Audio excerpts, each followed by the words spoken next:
Hey guys, hope you are doing well and once again welcome back to my YouTube channel. My name is Chindraj and I am your English trainer.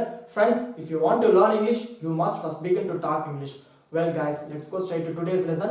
In this video, I would like to teach you some spoken English tips through Tamil. So, are you all ready to learn? Let's get started.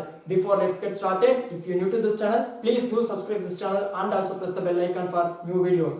Well guys, இன்னைக்கு இந்த வீடியோல நான் உங்களுக்கு கொடுக்க போற tips என்ன அப்படினு கேட்டிங்கனா நம்ம வந்து தமிழ்ல வந்து இது வந்து நிறைய பேசுறோம். என்ன சொல்றோம் அப்படினா நல்லது நடந்தாலும் சரி, கெட்டது நடந்தாலும் சரி, நீ அங்க போ.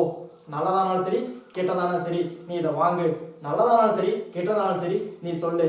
இந்த மாதிரி வந்து நல்லதானாலும் சரி, கெட்டதானாலும் சரி, நல்லது நடந்தாலும் சரி, கெட்டது நடந்தாலும் சரி, இப்படி எல்லாம் நம்ம தமிழ்ல பேசிட்டு இருக்கோம் இல்லையா? இந்த மாதிரி தமிழ்ல பேசிட்டு இருக்கிற சென்டென்ஸை எப்படி இங்கிலீஷ்ல சொல்லலாம் அப்படிங்கிறது தான் இன்னைக்கு இந்த வீடியோல நான் உங்களுக்கு கொடுக்க போற டிப்ஸ்.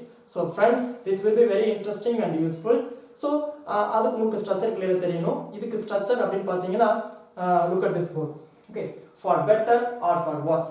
So நல்லதானாலும் சரி, கெட்டதானாலும் சரி, for better or for worse. For better or for worse. Okay, for better or for worse. Plus future tense sentences வர மாதிரி நீங்க மேக் பண்ணிக்கலாம் அல்லது should sentences வர மாதிரி நீங்க மேக் பண்ணிக்கலாம். Okay, for better or for worse. Now look at this example. For better or for worse. நல்லதானாலும் சரி, கெட்டதானாலும் சரி, நல்லது நடந்தாலும் சரி, கெட்டது நடந்தாலும் சரி, இந்த மாதிரி தமிழ் சென்டென்ஸை for better or for worse அப்படிங்கறத யூஸ் பண்ணி தான் மேக் பண்ண போறோம். Okay, for better or for worse, he will marry her. He will marry her. So will future tense வர மாதிரி நம்ம சென்டென்சஸ் மேக் பண்ணிக்கலாம். Okay, he will marry her. அவன் வந்து அவளை கல்யாணம் பண்ணுவான். நல்லது நடந்தாலும் சரி, கெட்டது நடந்தாலும் சரி, நல்லதானாலும் சரி, கெட்டதானாலும் சரி, அவன் வந்து அவளை கல்யாணம் பண்ணுவான். For better or for worse, he will marry her. For better or for worse, he will marry her. Okay, and for better or for worse, நல்லது நடந்தாலும் சரி, கெட்டது நடந்தாலும் சரி, நல்லதானாலும் சரி, கெட்டதானாலும் சரி, for better or for worse, you should participate in the competition. You should participate. நீ வந்து கலந்துக்கணும். அது ஜெயிக்காலும் சரி, ஜெயிக்காட்டியும் சரி, அப்படிலாம் சொல்ல வரலையா? அந்த மாதிரி சென்டென்ஸ் தான். For better or for worse, you should participate in the competition. You should participate in the competition அப்படி நீங்க வந்து மேக் பண்ணிக்கலாம். சோ அது நல்லதா நடந்தாலும் சரி, கெட்டதா நடந்தாலும் சரி, ஏன்னா ஜெயிச்சா நல்லது, தோத்தா கெட்டது இல்லையா? சோ இந்த மாதிரி நல்லதா நடந்தாலும் சரி, கெட்டதா நடந்தாலும் வந்தாலே நீங்க for better or for worse அப்படிங்கறத யூஸ் பண்ணி சென்டென்சஸ் ஈஸியா மேக் பண்ணிக்கலாம். And for better or for worse, we will go to the party. We will go to the party. For better or for worse, we will go to the party.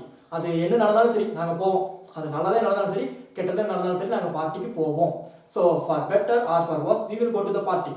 For better or for worse, we will go to the party. And for better or for worse, I will teach English. Okay, I will teach English. அது என்ன நடந்தாலும் சரி, நான் வந்து English teach பண்ணுவேன். அது நல்லது நடந்தாலும் சரி, கெட்டது நடந்தாலும் சரி, நல்லதானாலும் சரி, கெட்டதானாலும் சரி அப்படின்னு வந்துட்டாலே for better or for worse, I will teach English. For better or for worse, I will teach English.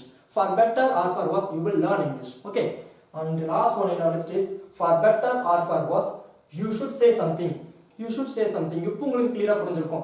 அது நல்லதா இருந்தாலும் சரி, கெட்டதா இருந்தாலும் சரி, ஏதாவது சொல்லு. அது நல்லதானாலும் சரி, கெட்டதானாலும் சரி, நல்லது போய் முடிஞ்சாலும் சரி, கெட்டது போய் முடிஞ்சாலும் சரி, ஏதாவது சொல்லு அப்படின்னு சொல்லி நம்ம சஜஷன்ஸ் கேட்கும்போது நம்ம ஃப்ரெண்ட் கிட்ட சொல்லுவோம். For better or for worse, you should say something.